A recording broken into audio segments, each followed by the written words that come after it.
So there has been a lot of buzz about autonomous cars, but unfortunately बहुत लोग एक driver assistance system को एक self driving car से confuse करते हैं। So what is exactly an autonomous car and how does it work? Let's find it out.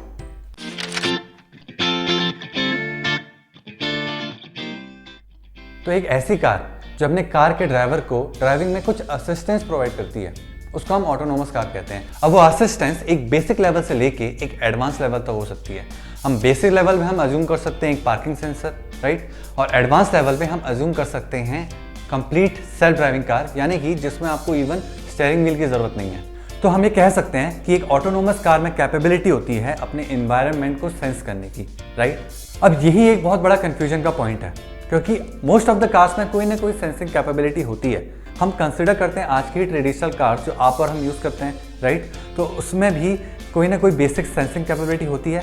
Assume करते हैं पार्किंग सेंसर, तो पार्किंग सेंसर आपको पार्किंग के वक्त हेल्प करता है, राइट। जब आप कार पार्क करने की कोशिश करते हैं तो आपकी गाड़ी ऑब्स्टिकल से कितनी दूर है ये पार्किंग सेंसर से आपको पता चल जाता है। तो जब भी कोई ऑटोनोमस कार मैन्युफैक्चरर कोई नया फीचर रिलीज करता है, उसका स्टार्टिंग में बहुत हाइप बन जाता है। इनफैक्ट कितने ड्राइवर तो ऐसे भी होते हैं जो सारी की सारी रिस्पॉन्सिबिलिटी उस ऑटोनोमस ड्राइविंग पे ही छोड़ देते हैं और अपना बेफिक्र हो जाते हैं। और बहुत बारी कंपनीज की मार्केटिंग स्ट्रेटेजीज भी होती है कि कोई नया फीचर रिलीज कर रहे हैं तो उसको आर्टिफिशियली इंटेलिजेंट करके मेंशन कर देते हैं, और इसे देखते बहुत सारे ड्राइवर ओवर कॉन्फिडेंट हो जाते हैं और उस चक्कर में बहुत सारे एक्सीडेंट भी हुए।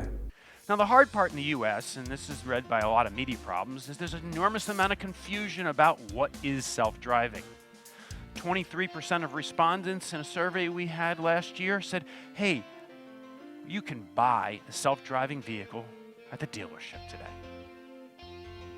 There's no self-driving vehicles that we can buy or see operating on public roads except for some shuttle buses moving at extremely slow speed. तो इन सब कंफ्यूजन की वजह से 2014 में सोसाइटी ऑफ ऑटोमोटिव इंजीनियर्स ने ऑटोनोमस व्हीकल्स को उनके features के बेसिस पे अलग अलग लेवल्स पे डिवाइड किया था। तो ऑटोनोमस व्हीकल्स को एग्जैक्टली 6 लेवल्स पे डिवाइड किया गया है। स्टार्ट करते हैं लेवल 0 से। लेवल 0 में कोई खास ऑटोमेशन होती नहीं है, यानी कि जो आपकी गाड़ी का सिस्टम है वो आपकी ड्राइविंग को कंट्रोल नहीं कर सकता। सारी की सारी जो ड्राइविंग है वो ड्राइवर के कंट्रोल में ही रहती है। बट गाड़ी में कुछ ना कुछ बेसिक सेंसर्स हो सकते हैं और आपको वो सेंसर्स के बेसिस पे आपके सराउंडिंग की जो वो इंफॉर्मेशन निकालता है उसके बेसिस पे आपको कोई ना कोई वार्निंग दे सकता है। सो करेंटली जो most of the traditional budget cars होती हैं वो लेवल 0 कार्स होती हैं। तो बात करते हैं लेवल 1 ऑटोनोमस व्हीकल्स के बारे में। तो लेवल 1 ऑटोनोमस व्हीकल्स वो व्हीकल्स होती हैं जिसमें कार का ऑटोमेशन सिस्टम और कार का ड्राइवर दोनों एक साथ मिलके कार की ड्राइविंग को कंट्रोल करते हैं। तो लेवल 1 का जो ऑटोमेशन सिस्टम है वो एक बार में या तो कार के इंजन की पावर को कंट्रोल कर सकता है जिससे कार की स्पीड बढ़ेगी, या तो कार की ब्रेक्स को कंट्रोल कर सकता है जिससे कार की स्पीड घटेगी, या फिर वो कार की स्टीयरिंग को कंट्रोल कर सकता है जिससे वो लेन चेंजिंग में हेल्प करेगा। बट वो सारे के सारे फीचर्स को एक साथ कंट्रोल नहीं कर सकता, उसमें से सिर्फ 1 या 2 फीचर्स को कंट्रोल कर सकता है, बट बाकी फीचर्स में ड्राइवर का इनपुट नेसेसरी है। लेकिन कोई भी इंफॉर्मेशन एग्जाम्पल के बिना अधूरी है। लेवल 1 के एग्जाम्पल जानना भी जरूरी है। क्रूज कंट्रोल एक बहुत अच्छा एग्जाम्पल है जिसमें गाड़ी का ऑटोमेटेड सिस्टम आपकी गाड़ी की इंजन की पावर को कंट्रोल करता है और एक फिक्स स्पीड पे मेंटेन रखता है। उसी का एक एडवांस वर्जन है अडेप्टिव क्रूज कंट्रोल, जिसमें आपकी गाड़ी का ऑटोमेटेड सिस्टम इंजन की पावर के साथ साथ ब्रेक को भी कंट्रोल कर सकता है, जिसमें वो स्पीड वेरी भी कर सकती है। और फिर दूसरे एग्जाम्पल भी हैं जैसे पार्किंग असिस्टेंस, जिसमें आपकी गाड़ी का ऑटोमेटेड सिस्टम आपकी गाड़ी के स्टीयरिंग को कंट्रोल करता है और आपको पार्किंग में हेल्प करता है। वहीं पे फिर दूसरा एग्जांपल है लेन असिस्टेंस सिस्टम, जिसमें अगेन आपकी गाड़ी की स्टीयरिंग कंट्रोल होती है और एक लेन से दूसरे लेन में शिफ्ट करने में हेल्प करती है। Let's talk about level 2 autonomous system. Level 2 autonomous system में जो कार का ऑटोनोमस सिस्टम होता है वो एक बार में गाड़ी की इंजन की पावर या फिर स्टीयरिंग या फिर ब्रेक तीनों को एक साथ कंट्रोल कर सकता है। बट इसमें ड्राइवर की मॉनिटरिंग बहुत ज़्यादा ज़रूरी है। ड्राइवर की मॉनिटरिंग के बिना लेवल 2 की कार पॉसिबल नहीं है। इनफैक्ट आजकल जितनी भी लेवल 2 की ऑटोनोमस कार्स मैन्युफैक्चर होती हैं उनमें एक ड्राइवर मॉनिटरिंग सिस्टम लगा होता है, यानी कि जो रियर व्यू मिरर है उसके पास एक छोटा सा कैमरा लगा होता है जो ड्राइवर के एक्सप्रेशंस मॉनिटर करता है।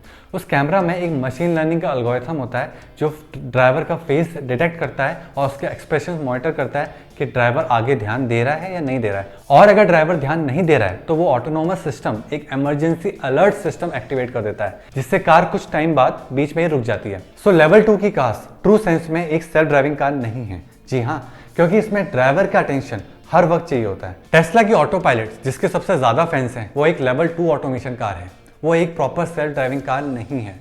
सिमिलरली वॉल्वो की पायलट असिस्ट, मर्सिडीज बेंज की ड्राइव पायलट एंड वॉल्वो की सुपर क्रूज एक लेवल 2 ऑटोमेशन कार है। लेवल 2 का एडवांस वर्जन है level 3 autonomous vehicles. Level 3 autonomous vehicles में कोई भी ड्राइवर मॉनिटरिंग सिस्टम की जरूरत नहीं होती।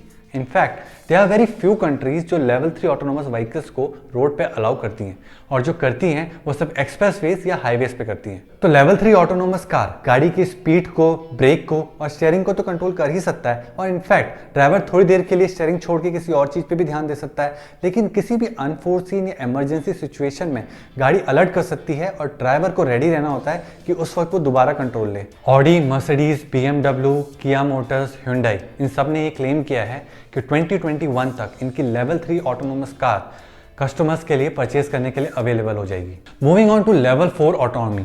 Level 4 autonomous cars full fledged self driving cars के काफी क्लोज है। इनफैक्ट इनमें ड्राइवर कुछ टेम्परेरी टाइम के लिए सो भी सकता है। लेवल 4 ऑटोनोमस कार्स पे भी ड्राइवर की जरूरत पड़ती है। इनफैक्ट इसमें व्हीकल खुद बहुत सारे अनफोर्सिंग सिचुएशंस को हैंडल कर लेती है, लेकिन एक्सट्रीम इमरजेंसी सिचुएशंस के लिए ड्राइवर की जरूरत फिर भी पड़ती है। गूगल की सब्सिडियरी कंपनी वेमो ने फिनिक्स एरिजोना में 50,000 स्क्वायर माइल्स के जियो फेंस एरिया में लेवल 4 की ऑटोनोमस रोबो टैक्सीज की सर्विसेज स्टार्ट कर दी है, और गूगल का कहना है कि विद टाइम ये जियो फेंस एरिया को बढ़ाते रहेंगे। बहुत से एक्सपर्ट जो करंट फंक्शनिंग ऑटोनोमस व्हीकल्स है, इनको एक बहुत बड़ा रेवोल्यूशनरी चेंज नहीं मानते, और इसके पीछे जो रीजन है वो है इनके लिमिटेशंस। जो करंट लेवल 4 व्हीकल्स हैं, अपने इन्वायरमेंट को सेंस करने के लिए ये लिडार का यूज करती हैं, जो कि एक तो बहुत एक्सपेंसिव है, एंड सेकेंडली बैड वेदर में इसकी परफॉर्मेंस बहुत बेकार है। LiDAR is a fool's errand, and anyone relying on LiDAR is doomed.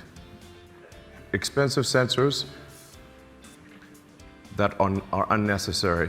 It's like having a whole bunch of expensive appendices. Like one appendix is bad, well, now they want to put a whole bunch of them. That's ridiculous.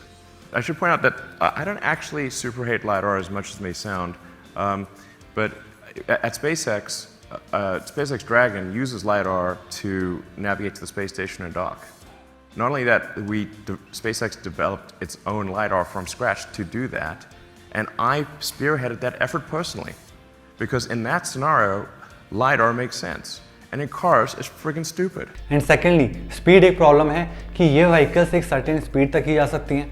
And third, जो सबसे बड़ा problem है कि ये vehicles एक pre defined जियो fence areas में ही चल सकती हैं। कोई भी नया एरिया में ये गाड़ियां नहीं चल सकती। So moving on to the last level, level 5 autonomy.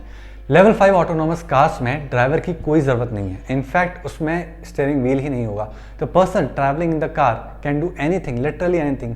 The person can sleep, can watch the movie, can do some personal work, study, anything. The car will be capable of traveling on any road in the world, on any weather conditions, and will be capable of making decisions on any emergency situations. But unfortunately ऐसी कोई car है नहीं, और I feel 2-3 decades तक तो नहीं आने वाली. Let's agree, real world is complicated. The reason self-driving is hard is because you have all these corner cases and things where the road should be a certain way, but it isn't. Like there should be painted lines, but there aren't painted lines, and they took the painted lines away, and then there's a skid mark that's offset from the painted line, so that will cause the car, if it just listens to the lines, to crash into stuff. If you had clearly painted lines and could count on them, self-driving would be trivial, like just a piece of cake. But the world is just filled with all these things that are not the way they're supposed to be. Even now, जो aeroplane service है वो extreme weather conditions में stop कर दी जाती है।